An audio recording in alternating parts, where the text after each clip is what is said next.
بسم اللہ الرحمن الرحیم۔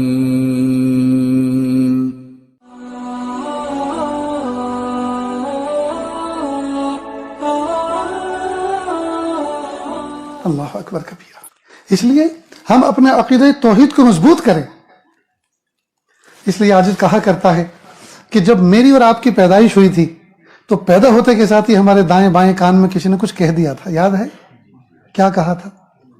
اذان اور تکبیر کہی تھی نا، اور اذان اور تکبیر دونوں کے الفاظ بالکل سملر ہیں، صرف قد قامت الصلاۃ میں فرق ہے تکبیر میں، اور اذان میں اگر فجر کے وقت بچہ پیدا ہوا ہے تو فجر کی اذان اس کے کان میں کہی جائے زیادہ بہتر ہے۔ بس یہ دو لفظوں کا فرق ہے، باقی بالکل سیم ہے۔ اللہ اکبر، اللہ اکبر، اللہ سب سے بڑا ہے، اللہ سب سے بڑا ہے۔ اللہ پاک نے دنیا میں آتے کے ساتھ ہی یہ کلمات کیوں کہلوائے؟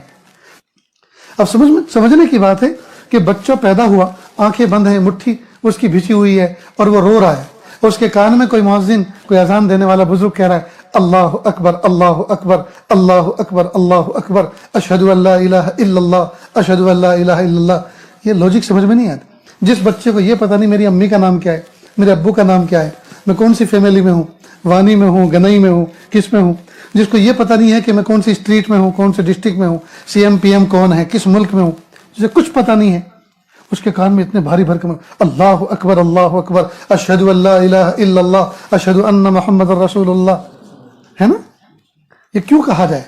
تاکہ یہ بچہ ابھی ابھی دنیا میں آیا ہے، گویا اللہ فرما رہے ہیں میرے بندے تو ماں کی تنگ و تاریک رحم سے دنیا میں آیا ہے، اور یہاں ذرا آنکھیں تو کھول، یہاں آنکھیں کھول کے تو دیکھ، یہاں تجھے بڑی بڑی چیزیں نظر آئیں گی، آسمان کی رفعت، زمین کی وسعت، پہاڑوں کی صلابت، سورج کی چمک اور دمک، ستاروں کا ٹمٹمانا، اور تمہارے آنگن میں بندھا ہوا گھوڑا اور اونٹ اور ہاتھی، اور یہ سب یہ بڑے بڑے نظر آئیں گے جی، لیکن میرے بندے تو چھوٹا سا پیارا منا ہے، ابھی گھبرانا مت، یہ بڑا نہیں ہے، اللہ اکبر، اللہ اکبر، اللہ بڑا ہے۔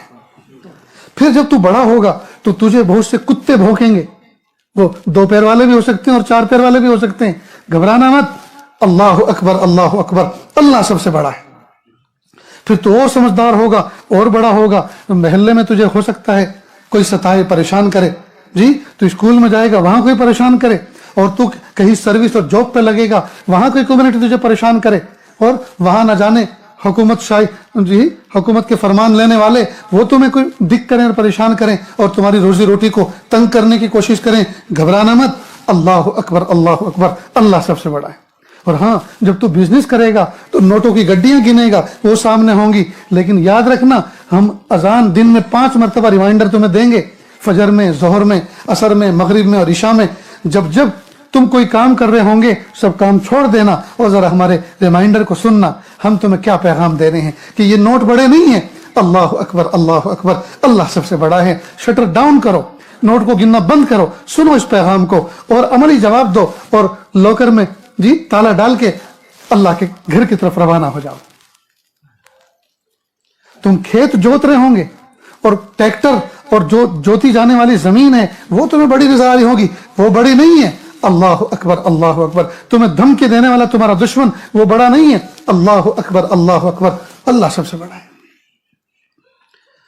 تو میرے اور آپ کی پیدائش تو اللہ پاک نے ایسے ماحول میں کی ہے، اور ایسی ماؤں کی گود میں اور چھاتی سے دودھ پلایا ہے جو بچپن سے کلمہ پڑھتی تھی، تو پھر ہم رات کے اندھیروں سے ڈرنے لگے، گھر کے کارٹن اور جی پردے سے ڈرنے لگے، اور ہم وسوسوں سے ڈرنے لگے، اور ہم شیاطین کے نام سے اور جناتوں کے نام سے ڈرنے لگے، جو گھر بند رہتا ہے اس گھر میں قدم رکھتے ہوئے ڈرنے لگے، اللہ اکبر، اللہ اکبر۔ اس وقت ہم اس کو یاد کر لیا کریں، اللہ سب سے بڑا ہے، میرا خوف بڑا نہیں ہے، مجھے خوف دلانے والا بڑا نہیں ہے، اللہ سب سے بڑا ہے۔ اتنی بات۔ صحابہ کرام کی بہادری کے واقعات جو ہیں اس کی بنیادی وجہ یہ ہے کہ وہ اللہ کے سوا کسی سے ڈرتے ورتے نہیں تھے، لا نخاف الا اللہ، ہم کسی سے ڈرتے ورتے نہیں ہیں سوائے اللہ کے، لا نسجد الا اللہ، ہم اللہ کے سوا کسی کے سامنے سجدہ نہیں کرتے۔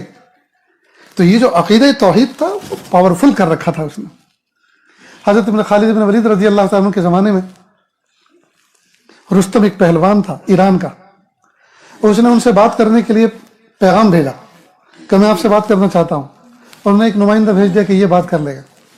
وہ گئے، پھٹے ہوئے سے کپڑے، پیون لگے ہوئے، سر پہ خود، ہاتھ میں ننگی تلوار اور کمزور سا گھوڑا پہنچے.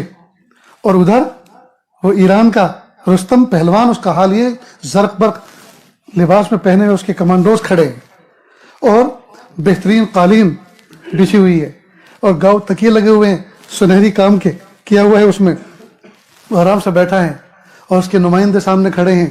جیسے وہ گھوڑے پر آئے کارپیٹ کو روندتے ہوئے چلے تو انہوں نے روکا، پلیز دربار کا کچھ پروٹوکول ہے، گھوڑا ادھر باندھ دو، تلوار کو میان میں کر لو اور پھر آئیے. کہا سنو، تم نے بلایا ہے یا میں آیا ہوں؟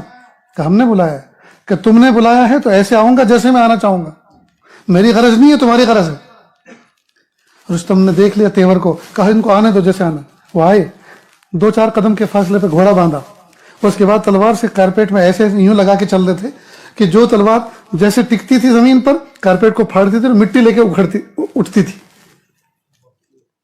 تو یہ رعب جو دل میں سے ان کے نکلا تھا شاہوں کا، اور اللہ تعالیٰ کی شان وحدت، شان توحید جو دل میں بیٹھی ہوئی تھی، اس نے یہ بہادری کے آداب سکھائے تھے ان کو، اس نے بہادری کے آداب سکھائے تھے. اللہ اکبر کبیرہ.